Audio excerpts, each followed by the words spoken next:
Live Hindustan में हम आप सभी का स्वागत करते हैं। आज हमारे साथ एक्टिंग के गुरु सौरभ सचदेव मौजूद हैं। सौरभ जी ने दुलकर सलमान, ऋचा चड्ढा, राणा दुर्गावती, वरुण धवन, अर्जुन कपूर समेत जाने माने पता नहीं कितने एक्टर्स को एक्टिंग सिखाई है और अब खुद अभिनय की दुनिया में तहलका मचा रहे हैं। हाल ही में उनकी फिल्म हड्डी ZEE5 पर रिलीज हुई। आइए उनसे उनके सफर के बारे में जानते हैं। सौरभ जी, मैंने हड्डी देखी और सच बताऊं, मैं तो आपकी फैन बन गई हूँ। अरे सिर्फ वाह। मैं ही नहीं, लाखों लोग आपकी कला के मुरीद हो गए हैं। आप अपने कैरेक्टर के बारे में हमारे दर्शकों को कुछ बताइए। कैरेक्टर आपने देखा है तो ट्रांसजेंडर कैरेक्टर है और पॉलिटिक्स में जाना चाहता है। उसकी अपनी कुछ सेल्फिश नीड्स हैं कि क्यों वो पॉलिटिक्स में जाना चाहता है। मैं ये ऐसा कुछ लिखा नहीं गया था, बट मैंने अपने दिमाग में बनाया था कि वो पॉलिटिक्स में इसलिए जाना चाहता है क्योंकि वो अ, अपनी कम्युनिटी के लिए कुछ करना चाहता है बड़ा। So that is what I created in my head.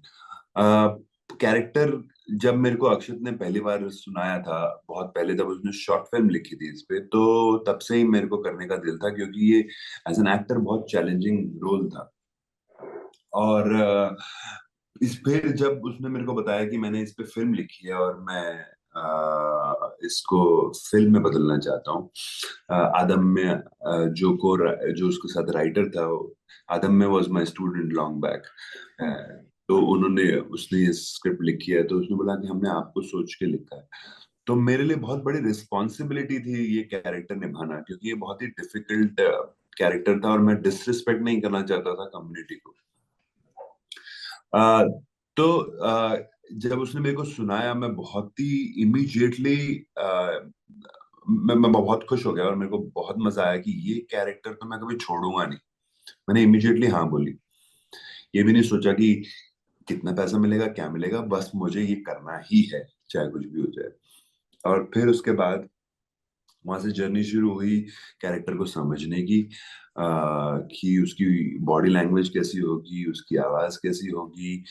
और ये बहुत ज्यादा आता है मेरे 2004 में मैंने एक प्ले किया था जो जिसमें मैं आ, चार औरतों का रोल प्ले कर रहा था, जो इंस्पायर्ड था मेरी ग्रैंड मदर से, मेरी दादी से, मेरी मम्मी से, मेरी बहन से और मेरी एक्स गर्लफ्रेंड से।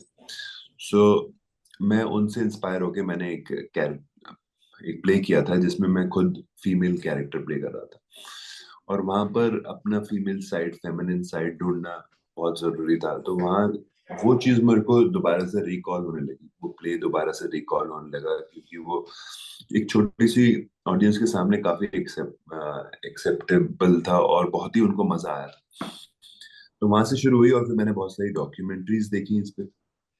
मैं ट्रांसजेंडर से भी मिला इस दौरान और समझी बात की वो उनकी कम्युनिटी में किस तरीके से वो काम करते हैं, क्या करते हैं।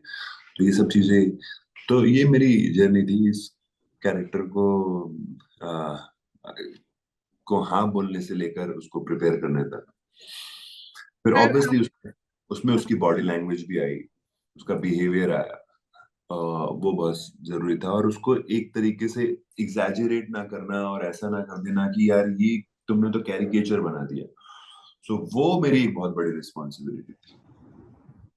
नहीं, जी। आपने जो उसमें काम किया है, जो आपने अपनी लचक, अपनी चाल, अपने बोलने के तरीके और जो आंखों से खेला है सर, वो तो बहुत ही ब्रिलियंट था, मतलब बहुत ही ब्रिलियंट। मैं आपसे पूछना चाहूंगी कि थैंक यू। आपने कहा कि आपने इसकी तैयारी के वक्त आप ट्रांसजेंडर से भी मिले, आपने खुद एक ट्रांसजेंडर का रोल भी प्ले किया। तो इस फिल्म के बाद ट्रांसजेंडर्स को लेके आपकी सोच में क्या बदलाव आया?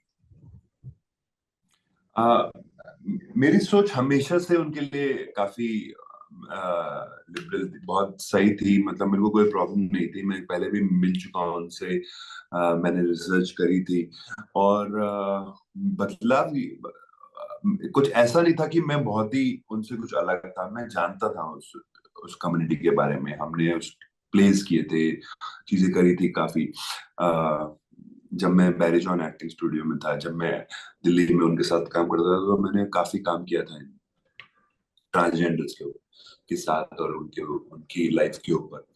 तो इस बार ये हुआ है कि और ज्यादा रिस्पेक्ट आ गई है और ज्यादा एक्सेप्टेंस है। और कैसे वो कम्युनिटी में रहते हैं, वो बहुत ही कमाल चीज है, वो मुझे बहुत सही लगता है। और कितनी स्ट्रेंथ है उनकी आपस में, तो वो मुझे काफी अच्छा लगा। तो मैं ये जानना चाहूंगी कि आपने अनुराग कश्यप और नवाजुद्दीन सिद्दीकी के साथ पहले भी काम किया है। इससे पहले अनुराग कश्यप आपके डायरेक्टर थे और यहाँ पे वो आपके को एक्टर हैं। तो Anurag Kashyap as a director और अनुराग कश्यप एज अ को एक्टर, क्या अंतर है दोनों में? आई थिंक उनकी मास्टरी डायरेक्शन में बहुत बड़ी है और बहुत ज्यादा है, और उनका उनका रुझान और उनका प्यार भी डायरेक्शन के लिए ज्यादा बड़ा है। क्योंकि उन जहाँ तक मुझे याद है कि उन्होंने पहले वो एक्टर ही थे डायरेक्टर बनने से पहले, और वो अच्छा परफॉर्मेंस करते थे, और उनकी परफॉर्मेंसेस में अभी भी वो दम दिखता है और वो काम दिखता है कि इस आदमी को कुछ क्राफ्ट के बारे में मालूम है, और अच्छा खासा मालूम है। राइट। तो मेरे को, पर मैं अगर अगर चॉइस बनाना चाहूंगा कि उनको कैसे अपने सामने देखना चाहता हूँ, तो एक डायरेक्टर की तरह देखना चाहता हूँ। क्योंकि जिस तरीके की फ्रीडम वो देते हैं अपने एक्टर्स को, और जिस तरीके से पैम्पर करते हैं, या उनको उनको निहारते हैं और उनको उनको निखारते हैं, वो बहुत ही सही है। वो बिल्कुल ऐसे ध्यान से देखते हैं और समझते हैं उस बात को, उनके कान बहुत खड़े हैं अपने एक्टर के लिए। और फिर जिस तरीके से निखारते हैं उन्हें, उनकी उनकी कुछ खूबियों से, उनकी कुछ खामियों से, वो जिस तरीके से एक्टर को पर्दे पे दर्शाते हैं, वो बहुत सही है, बहुत ही सही है। मतलब वो मेरे को लगता है कि काफी एजुकेशन के बाद, काफी पढ़ने के बाद, ह्यूमन बिहेवियर को अंडरस्टैंड करने के बाद आता सर आपने, मतलब मेरे अंदर ये मतलब बहुत क्यूरियोसिटी है जानने की कि 11 साल तक आपने एक्टिंग सिखाई, फिर आपने खुद एक्टिंग करने का फैसला क्यों लिया? है। मैंने 11 साल नहीं, मैंने 16 साल, मैं 2001 में शुरू हाँ। की थी टीचिंग, 2001 के एंड में। और 2017 में मेरे को ये रोल मिला। अ, तब तक मैं टीचिंग ही कर रहा था, और मुझे टीचिंग करने में बहुत मजा आता है। एक बात ये थी, और दूसरी बात ये थी कि मैं मेरे में करेज नहीं था बाहर निकलने का और लोगों से बात करने का, और किस तरीके से लोग मुझे एक्सेप्ट करेंगे। और आप जैसे जब लोग आते हैं जो इतने सही क्वेश्चन पूछते हैं, तो मैं इनको कैसे एक्सेप्ट कर पाऊँ, कैसे आंसर दूंगा, कैसे मैं, will I B nervous conscious in front of you, और किस तरीके के क्वेश्चन मेरे ऊपर आए। तो सब ये ऐसे बहुत सारे ख्याल थे, और सेल्फ एस्टीम इतना हाई नहीं था मेरा एज अ पर्सन। क्राफ्ट बहुत अच्छा था, काम आता था, पर सेल्फ एस्टीम हाई नहीं था। ऐसे डर लगता था कि मैं कैसे, लोग जब मेरे ऊपर, मेरे पास आएंगे या मेरे को पूछेंगे कुछ, तो मैं उसके जवाब कैसे दूंगा। तो वो करेज नहीं था मेरे में। तो वो करेज बनते बनते इतने साल लग गए। एक्चुअली वो बना तो एक ही साल में, लास्ट 2016 में वो करेज बहुत स्ट्रांगली आया। पर I was enjoying my work in teaching acting also. और 2017 में मैं बाहर निकला था कि मैं कुछ डायरेक्ट करूंगा, बैरी सर के साथ मैं काम करता था, तो मैंने उनको बोला कि मैं कुछ डायरेक्ट करना चाहता हूँ। तो जब बाहर निकले, तो हमारे कुछ दोस्त यारों ने बोला कि भाई पैसे कहाँ से आएंगे। तो मैंने कहा चलो कुछ क्लासेस करवाएंगे, थोड़े पैसे कमाएंगे, और फिर उसके बाद डायरेक्शन करेंगे, फिर क्लासेस करेंगे। पर क्लासेस करी तो इतनी बढ़िया हो गई, और इतना अच्छा काम चलने लगा कि फिर वो भी करते रहे। और फिर उसी उसी साल में, 2017 में, मुझे ये ऑडिशन आया मुकेश छाबड़ा जी के यहाँ से, और मैंने हाँ बोला, और काम मिल गया जल्दी से। और सेक्रेट गेम के सेट पे जाकर पहला डायलॉग ही बोला था कि अनुराग सर ने बोला कि भाई तुम तो कमाल हो, तुम पंजाबी जानते हो? मैंने कहा थोड़ी थोड़ी जानता हूँ। तो कह रहे हैं कि चलो फिर अगले महीने मन मर्जियां करेंगे। फिर वहां से सारा काम मिलने लगा। और अक्षत भी मुझे मन मर्जियां के सेट पे ही, वो एडिट करते थे उस फिल्म को, तो वहीं पे मिले, तो उन्होंने वहीं पर ही मेरे को अप्रोच किया इस शॉर्ट फिल्म के लिए, हट जो इसी टॉपिक पे थी। फिर वो उनकी पूरी फीचर फिल्म बन गई। अच्छा, तो सर आपको ज्यादा मजा किस में आता है, टीचिंग में, डायरेक्शन में, कि एक्टिंग में?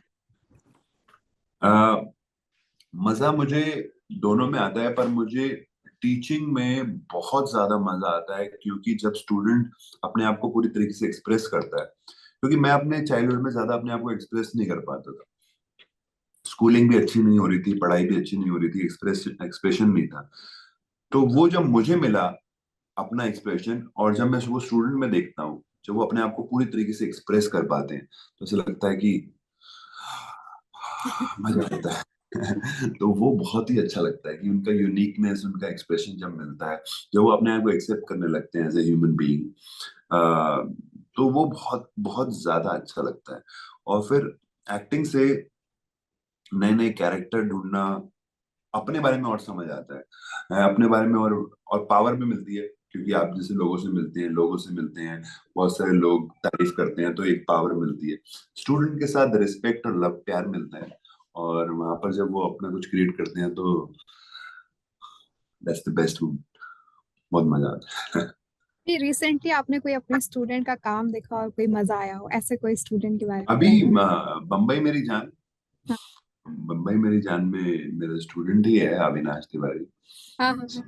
तो वो मेरे सामने, अभी मैं कल ही उसको तारीफ किया, मैंने बोला भाई तुमने बहुत ही कमाल काम किया है। इतना इतना लंबा कैरेक्टर, इतना बड़ा कैरेक्टर, 10 एपिसोड हैं, और फिर तुमने बहुत अच्छा किया।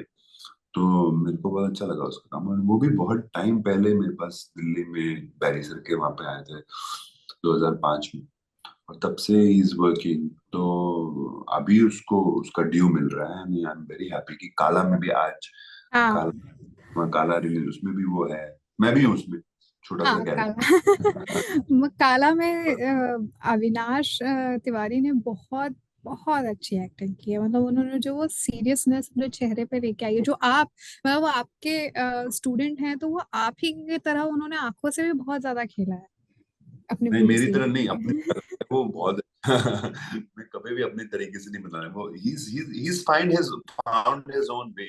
उसने अपना तरीका ढूंढा है, और वो मेरे को बहुत अच्छा लगता है जब एक्टर किसी को कॉपी नहीं करता है, या किसी तरीके से बनने की कोशिश नहीं करता, अपना कुछ पॉइंट ऑफ व्यू ढूंढता है। आर्ट का मतलब ही ये है कि हम अपना कुछ पॉइंट ऑफ व्यू ढूंढें और उसको एक्सप्रेस करें ऑडियंस तक। तो आई थिंक अविनाश ने वो ढूंढा है, और I am happy for him. या तो अभी आपने हमें बताया कि आप बहुत ज्यादा शाय थे और आप इतने टाइम से एक्टिंग इसलिए नहीं कर रहे थे क्योंकि आप बहुत रिजर्व थे। आपको कैमरा मतलब सामने कैसे फेस करेंगे सब चीजें, वो आपको थोड़ा सा डर लगता था। तो आप किस एक्टर को सबसे ज्यादा उस टाइम पर देखते थे कि हाँ मुझे मुझे मुझे ये रोल्स चाहिए, मुझे ये ऐसा करना है, ऐसा कौन? हम जब मैं नया नया फिल्म मतलब आया था, क्लासेस कर रहा था, तो मेरे को सिनेमा का कोई नॉलेज नहीं था। मैं बहुत ही, क्योंकि मैं ज्यादा सिनेमा देखता भी नहीं था। अच्छा। मेरे फादर बहुत देखते हैं टीवी, पर मैं, मेरी मम्मी और मैं बहुत कम देखते थे, और अभी भी मैं बहुत कम देखता हूँ। मेरे घर में अभी भी टीवी नहीं है। तो क्या कहते हैं, मेरे को जब इंट्रोड्यूस हुई तो फॉरेन फिल्म्स हुई, बहुत ज्यादा बैरी सर के साथ बहुत फॉरेन फिल्म्स इंट्रोड्यूस हुई, और नए उस तरीके का सिनेमा हमने देखने शुरू किया। हमारी एजुकेशन बिल्कुल राइट स्पेस से हुई, मेरे को लगता है, बैरी सर के साथ। पर एक्टिंग में आने से पहले ही मेरे को एक फिल्म बहुत ही ज्यादा इम्पैक्ट कर गई थी, वो थी अग्निपथ, अमिताभ बच्चन जी की। और हम उसी की तरीके से बात करते थे, पर मेरे को ये नहीं पता था मेरे को एक्टर बनना है, बस बातें करता था मैं वैसे। हे सलाम भाई, विजय दीनानाथ चौहान। ये ये करते रहते थे। तो पता नहीं था कि इतना ज्यादा वो बॉडी में घुस गए हैं, कि जब जब एक्टिंग करनी शुरू करी, तो मेरे कुछ दोस्तों यारों ने बोला कि तुम अमिताभ बच्चन क्यों बन जाते हो बार बार। मतलब है, हमें तो पता नहीं भाई। अच्छा, फिर हमने चेक किया, फिर समझा उस बात को कि हम इतना इंस्पायर्ड थे हमसे कि वो इतना। फिर जब एक्टिंग की समझ आने लगी, तो नसीर साहब, ओमपुरी साहब मेरे को बहुत ज्यादा पसंद थे, बहुत ज्यादा पसंद थे। और फिर Irfan became my one of the great, because वो जो आंखों से करते थे, सिर्फ सीधा खड़े होकर और आंखों से, सिर्फ आंखों से बात करना, वो बहुत मुश्किल काम है। आज भी मुझे लगता है कि उसके लिए बहुत ज्यादा अंदर जाना पड़ेगा, डूबना पड़ेगा। तो बहुत सुंदर आदमी था वो। हम्म। सही बात है। मतलब सारे ही लेजेंडरी हैं। या अ, सर ये तो आपकी और मेरी बात हुई। आप हमारे जरिए अपने दर्शकों को जो भी कुछ कहना चाहते हैं अपनी फिल्म के बारे में, अपने कैरेक्टर के बारे में, प्लीज। फिल्म के बारे में ये कह रहा हूँ कि ज्यादा से ज्यादा आइए देखिए। आपके घर तक पहुंच चुकी है फिल्में। कैरेक्टर हमेशा कुछ, मैं आपको कुछ नया ही देने की कोशिश करूंगा जो आज तक किया है। इतनी फिल्में करी हैं, हर एक में नए कैरेक्टर दिखता है, नई बॉडी लैंग्वेज, नई आवाज दिखती है। तो और मैं बहुत खुश भी हूँ कि अब ऑडियंस सिनेमा में दोबारा जाने लगी है और थिएटर में जाकर फिल्में देखने लगी है। I am very happy about it. And I love my audience and I love, because actor को क्या चाहिए होता है, ऑडियंस आए, देखे, प्यार दे। तो मुझे वो चाहिए, मैं ग्रीडी हूँ उस बात के लिए। और मैं ये अपकमिंग एक्टर्स को कुछ बोलना चाहता हूँ, तो क्योंकि कई लोग मुझे बोलते हैं कि आप टीचर है, तो मैं ये बोलता हूँ कि बी इन द एक्शन, हमेशा एक्शन में रहिए। मूड और इंटेंशन को साइड कीजिए कि मेरा आज मूड नहीं है, आज मेरी तबीयत ठीक नहीं है, आज ये नहीं है। एंड मोटिवेशन और इंस्पिरेशन को भी साइड रखिए, क्योंकि वो भी रोज नहीं आते हैं। रोज आप मोटिवेटेड नहीं होते हैं अपने काम करने के लिए, इंस्पायर्ड नहीं होते हैं, आपको पर काम करना होता है। रोज अपने स्टूडियो पहुंचना होता है, जैसे मैं रोज स्टूडियो जाता हूँ, अपना काम करता हूँ, इतने सालों से, 22 साल हो गए। तो रोज be in the action and then the fruit will come, results will come.